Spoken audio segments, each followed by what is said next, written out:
కార్యక్రమంలో భాగంగా ఈరోజు ఎలక్షన్ కమిషన్ గారి ఆదేశాల మేరకు నామినేషన్ల స్వీకరణ కార్యక్రమం చేపట్టడం జరిగింది. ఇట్టి నామినేషన్ల స్వీకరణ కార్యక్రమం ఎంపీడీఓ ఆఫీస్ కార్యాలయంలో, అదేవిధంగా మహిళా శక్తి సమైక్య కార్యాలయంలో ఏర్పాటు చేయడం జరిగింది. కాబట్టి అందరూ రాజకీయ పార్టీల ప్రతినిధులు అందరూ కూడా ఎలక్షన్ కోడ్ అమలులో ఉంది కాబట్టి అందరూ కూడా ఎన్నికల నియమావళి లోబడికి ఉండాలని చెప్పించుకోవడం జరుగుతున్నది. ఈరోజు 28 నాడు నామినేషన్లు మొదటి దినంగా స్వీకరించడం జరుగుతుంది.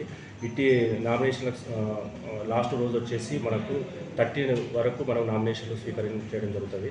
అదేవిధంగా స్క్రూటినీ ఆఫ్ నామినేషన్స్ 31 నాడు ఏర్పాటు చేయడం జరిగింది. Publication of valid nomination candidate 31 నాడు ఏర్పాటు చేయడం జరిగింది. అదేవిధంగా అప్పీల్కు సంబంధించి 1 నాడు ఏర్పాటు చేయడం జరిగింది. డిస్పోజల్ ఆఫ్ అప్పీల్స్ కూడా 2nd నాడు ఏర్పాటు చేయడం జరిగింది. విత్డ్రాల్ ఆఫ్ క్యాండిడేట్స్ 3rd నాడు ఏర్పాటు చేయడం జరిగింది. Publication of final list contesting candidate 3rd నాడు ఏర్పాటు చేయడం జరిగింది.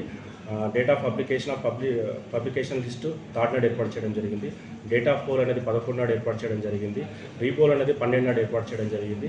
కౌంటింగ్ ఓట్స్ అనేది 13 నాడు ఏర్పాటు చేయడం జరిగింది.